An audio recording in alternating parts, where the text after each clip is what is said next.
Hello à toutes les girls, j'espère que vous allez bien. Je suis vraiment désolée de ce plan catastrophique dans ma chambre. Il y a la ceinture de mon mec sur le radiateur. Il y a la preuve que malgré un an dans cet appart, on n'a toujours pas mis d'abat-jour. Je suis à contre-jour, il n'y a rien qui va. J'ai mon reflet bleu qui se retrouve reflété. Sco, mais vous voyez en fait, c'est une horreur.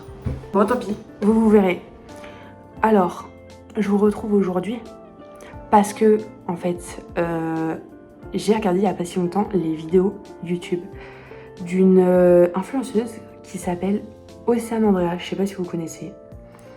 Elle a écrit un livre. Elle l'a sorti là, elle l'a publié récemment en auto-publication.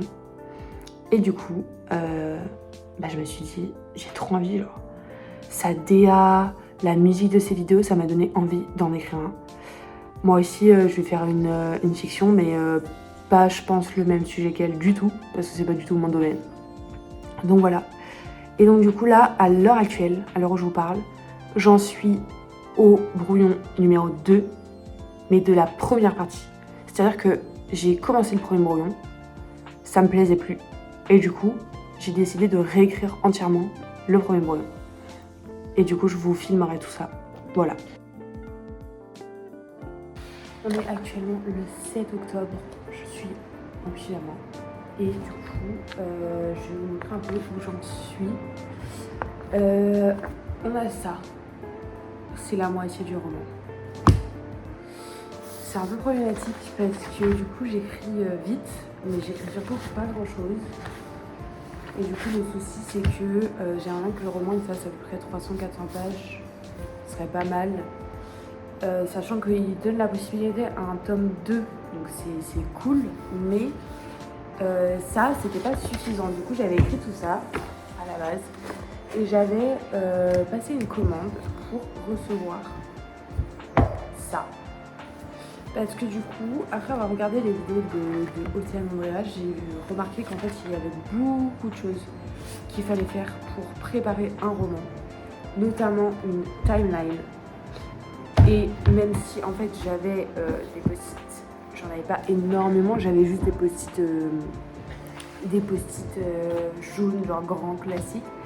Du coup là, c'est pas tout ce que j'ai, mais on est sur déjà une bonne quantité de post-it globalement. Ça, j'ai d'autres couleurs encore et ça m'a permis du coup de faire une timeline qui est là juste derrière moi, que je vais vous mettre en photo là, à côté de moi. Et sur cette timeline, du coup, il y a différents grands points. Dans ces grands points, on a les post-it verts. C'est la première chose à laquelle j'ai pensé, c'est en gros les scènes que j'ai écrites ou que j'aimerais écrire absolument. Par exemple, je vous donne un exemple. Il y a une scène que j'aimerais trop faire, ce serait la description d'un moment de partage au coin du feu. Genre j'adorerais. Mais dans tous les cas, je ne sais pas quand est-ce que je vais le faire, je ne sais pas si je vais le faire. Parce que les choses... tout ce que j'ai retenu des vlogs d'Océane Andrea, c'est que les choses restent jamais figées. Mais je vais le faire. Si je vais le faire. Parce que vraiment c'est un goal, genre je veux absolument le faire. Ensuite, on a les post-it jaunes. C'est vraiment les grandes étapes de mon roman. Genre les grandes étapes. Genre je vais vous mettre en photo, mais en gros, il y a à peu près, je dirais, il y a 5 post-it jaunes, dont le premier qui est le point de départ, le dernier qui est le point d'arrivée. Et du coup, le but serait que tout ce qu'il y a d'autre, les scènes que je vais créer, etc., et là ce soit tout ça entoure ces 5 post-it jaunes. J'ai les post-it roses, ça c'est les émotions que je veux que le lecteur ressente à la lecture du livre. En orange, c'est les énormes plot twists qui vraiment changent l'histoire. Et en bleu, c'est vraiment l'évolution des personnages, notamment du personnage principal. Voilà, et donc là j'en suis au stade où j'ai reçu tout ça après avoir commencé à écrire. Sauf que le problème, c'est que j'avais tellement écrit déjà, enfin 7 chapitres, mais ça m'a fait que 20 pages. Et du coup, ça fait une quarantaine de pages en version roman papier, et c'est loin d'être suffisant pour la moitié d'un roman. Donc je me suis lancée dans la réécriture de l'intégralité de ça, de ces 20 pages-là. Et du coup, c'est un peu chiant parce que j'ai l'impression de repartir de zéro, même si ça fait que 3-4 jours que j'écris.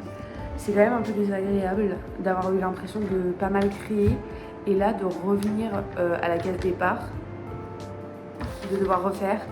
J'ai pas recommencé de 0-0, mais j'ai recommencé à partir en fait de ce que j'avais déjà écrit. Donc je suis la même trame, il y a les mêmes grands événements, mais on est sur quelque chose qui n'est pas totalement ce que j'ai fait à la base et qui doit être bien plus étayé. J'aimerais bien en fait que chaque chapitre fasse à minima 3000 mots et c'est pas le cas pour l'instant. Donc sachant que mon goal du coup c'est de dépasser les 100 000 mots. Voilà. Voilà. Du coup je vous reprendrai quand j'aurai atteint mes objectifs.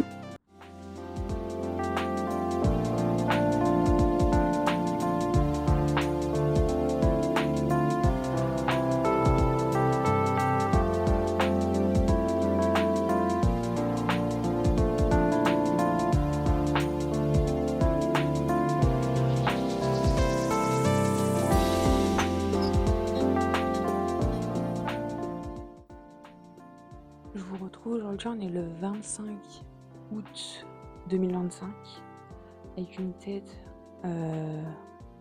approximative mais clairement fatiguée.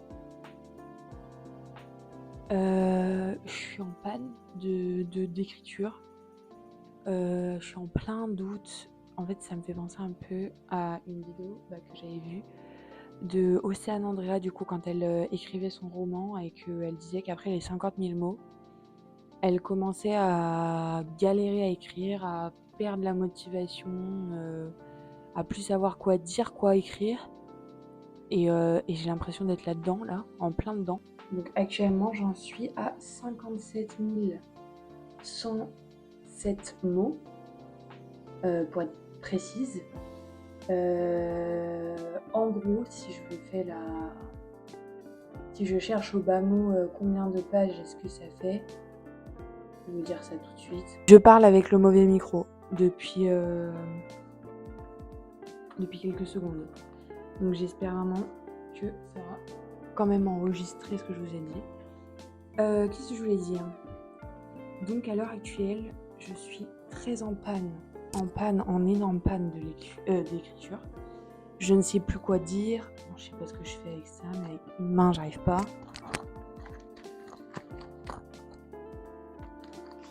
J'ai eu l'impression de me perdre un peu dans l'écriture du roman, d'être trop approximative en fait dans ce que je cherche à dire dedans. Et en fait, j'ai comme envie de, vous savez, tout déjà faire une sorte de premier editing de la première partie de mon roman, d'un peu plus de la moitié, alors que j'essaye de me convaincre qu'il faut que j'écrive tout et qu'ensuite je fasse un premier editing avec tout le premier manuscrit dans les mains, vous voyez. Mais j'ai peur qu'en faisant ça, en fait, je sois trop démotivée. Donc voilà. Donc du coup, petit topo en gros de comment je m'organise pour le livre. J'ai fait une nouvelle timeline, que je vous mettrai là. J'espère que j'arriverai à le faire en montage puisque je ne suis pas monteuse pro. Et du coup, je me sers de cette timeline, mais en ce moment, je me sers plus du carnet en vrai. Je présente comme ça, je me suis un peu éclatée parce que j'ai acheté de la super colle parce que je l'ai éclatée au sol. Du coup, voilà. Donc, globalement, en fait, je m'en sers faire des tableaux, des sortes de schémas et tout, vous voyez. À chaque fois que j'écris un nouveau chapitre, j'essaye de faire une sorte de brainstorming de ce que je veux mettre dans le chapitre. Vous voyez, il y a carrément des traces de café. Les vrais savent pourquoi. Simplement parce que je bois trop de café. Et donc j'essaye de faire des petits plans, vous voyez, des différents lieux. Par exemple, je vais vous faire une sorte de petit spoiler. Ça, c'est un lieu que vous êtes censé imaginer. Si ça marche, vous reprendrez cette vidéo et vous saurez visualiser ce truc-là. Bref. Et du coup, j'essaye de trouver un titre finalement pour ce roman, mais j'arrive pas. En fait, c'est comme si il y a quelque chose qui me bloquait, que voilà. Le titre favori de Loïc, c'est Tout finira par s'effondrer. Voilà. Mais je suis pas sûre. Je sais pas. Peut-être. Enfin bref. J'ai toujours pas écrit. Il est 15h41. Je n'ai pas envie d'écrire. Aucune envie d'écrire. C'est bon pour vous ? Bon, voilà. Bref, j'espère revenir vers vous avec un autre rush, parce que la dernière fois que je m'étais filmée, ça devait être le 6 août, un truc comme ça, donc il y a 20 jours, genre, pour vous annoncer des nouvelles peut-être plus radieuses. Hein.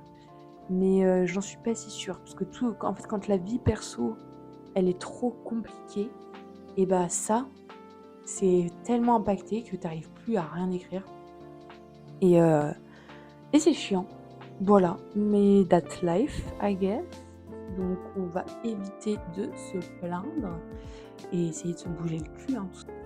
Hi guys, je vous retrouve aujourd'hui pour un petit update concernant l'avancée du roman.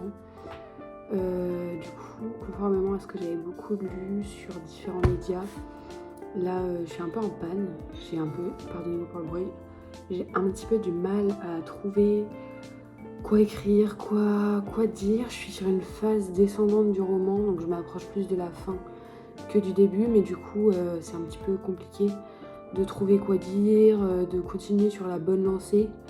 Donc du coup c'est pour ça que c'est un peu compliqué. Et du coup pour pallier à ça, j'ai décidé de faire une petite pause et de commencer la lecture de 2 ouvrages. L'un qui est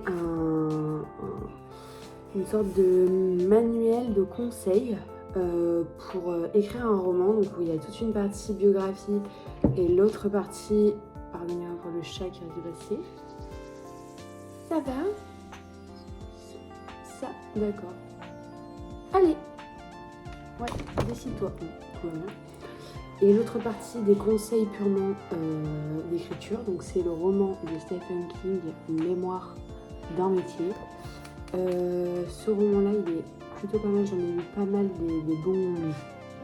des bons retours sur ce roman, et donc j'espère, comme c'est une sorte de roman / autobiographie, que ça va pouvoir m'aider.